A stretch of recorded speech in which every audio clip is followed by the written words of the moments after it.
You can link the software to an Excel spreadsheet or some kind of database.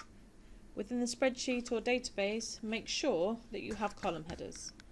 If you don't, it will think your first record is the column header and it won't allow you to print it.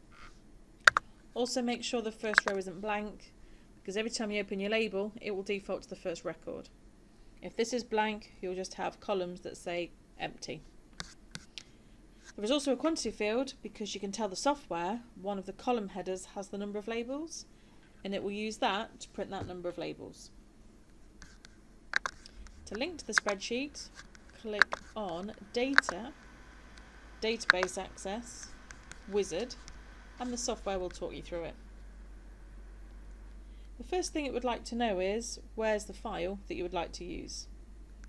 Click on Browse and go to the location of the spreadsheet. Next, it will then list your column headers. You can leave them all selected, or if you hold your Control key, you can select just the columns you require. Click Next. I want to print all records from the table means it will print everything in the list every time you print. So click on the second one. I want to select which record to print. This gives you the option of printing all of them, but you can also select individual records. The second section is about quantity. It defaults to print one of everything. It's going to print one, but that's it, you can't change it.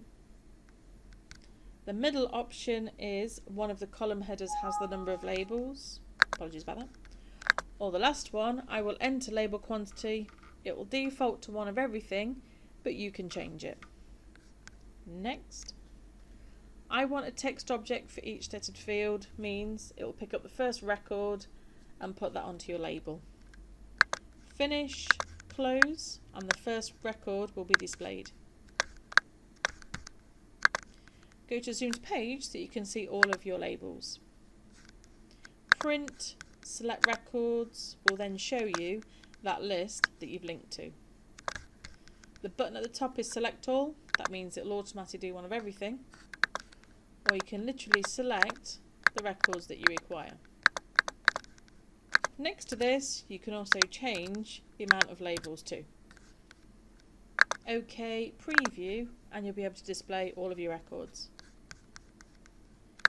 To have the information as a barcode, click on the down arrow next to barcode, use existing variable, select the column header, and your information will be inserted as a barcode.